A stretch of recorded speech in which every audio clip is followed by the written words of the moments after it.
The rod of weight W is supported by two parallel knives, edges A and B, and is in equilibrium in a horizontal position.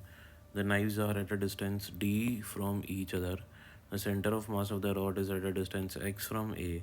The normal reaction on A is, ये आपके पास दो knife हैं, ए और B position पे, rod का wait W है ना, और रॉड इन दोनों नाइफ्स पे रखी हुई है, और इस टोटल जो ये टोटल रॉड है इसकी लेंथ है डी, और यहाँ से ए पॉइंट से एक्स डिस्टेंस दूर इसका सेंटर ऑफ मास है। तो जो डब्लू वेट लगेगा वो तो सेंटर ऑफ मास भी लगेगा, ठीक है ना।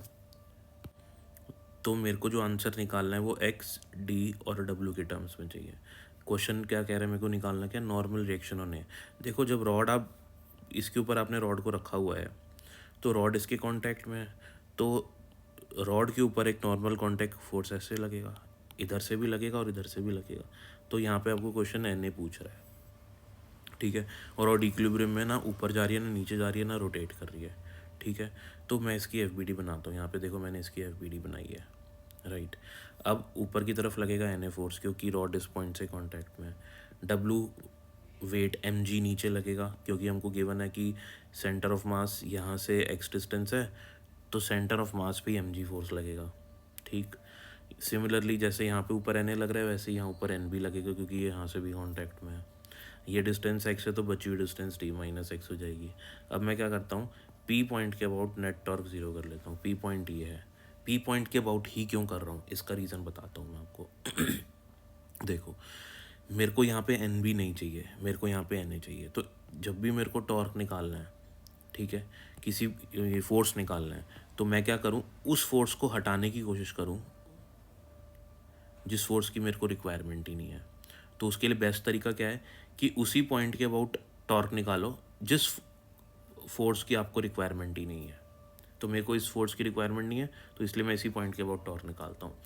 अब ऐसा भी क्यों कर रहा हूँ मैं, क्योंकि एन बी ना पी के अबाउट कोई टॉर्क प्रोड्यूस ही नहीं करेगा। मतलब अगर सपोज करो कि ये एक रॉड है और ये रॉड यहाँ से बंधी हुई है बाकी हर जगह से फ्री है, तो ऐसे घूमेगी ना ये रॉड। अगर मैं कुछ फोर्स यहाँ पे लगाऊं तो क्या ये फोर्स रॉड को घुमा पाएगा, नहीं घुमा पाएगा। दरवाज़ा ही मान लो आप इसको, एक गेट है ये, ठीक है। अगर मैं फोर्स यहाँ पे लगाऊं तो क्या आप गेट को घुमा सकते हो, नहीं घुमा सकते। आपको फोर्स कुछ यहाँ पे ऐसे या ऊपर ऐसे नीचे लगाना पड़ेगा, तभी आप इसको ऐसे रोटेट कर पाओगे, ठीक है। तो ये जो फोर्स आपका लग रहा है ये point of axis of rotation पे लग रहा है। तो जहाँ पे अगर फोर्स एक्सिस ऑफ रोटेशन पे लगेगा तो वो टॉर्क प्रोड्यूस नहीं करेगा, तो ये फोर्स तो मेरा गया। तो ऐसे दिमाग लगा के हमको टॉर्क निकालना है कि भाई किस पॉइंट के अबाउट टॉर्क हमको कैलकुलेट करना चाहिए। तो पी पॉइंट के अबाउट टॉर्क कैलकुलेट करेंगे और नेट टॉर्क ज़ीरो हो जाएगा। ज़ीरो क्यों हो जाएगा, क्योंकि अब ये वाला फोर्स जो डब्लू वाला है ये इसको ऐसे घुमाना चाहता है एंटी क्लॉकवाइज डायरेक्शन में, और ये वाला फोर्स जो है ये इसको क्लॉकवाइज डायरेक्शन में घुमाना चाहता है। ना तो ये क्लॉकवाइज में घुमा पा रहा है ना ये एंटी क्लॉकवाइज में घुमा पा रहा है, एक्चुअल में सिस्टम इक्विलिब्रियम में, तो इसलिए नेट टॉर्क क्या हो रहा है, ज़ीरो हो रहा है, ठीक है। अब देखो इसकी वजह से जो टॉर्क लग रहा है एन ए की वजह से, वो इसको घुमाना चाह रहा है क्लॉकवाइज।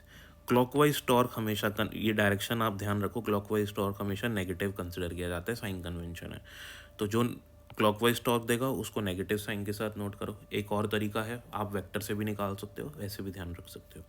तो टॉर्क क्या होगा, इसी पॉइंट के अबाउट निकालना ना टॉर्क, तो ये वाली डिस्टेंस मल्टीप्लाई बाई ये वाला फोर्स माइनस के साइन के साथ, क्योंकि क्लॉकवाइज टॉर्क है, N A into T, right. ये वाला force into axis of rotation से फोर्स वेक्टर पे परपेंडिकुलर डिस्टेंस, ये होता है टॉर्क।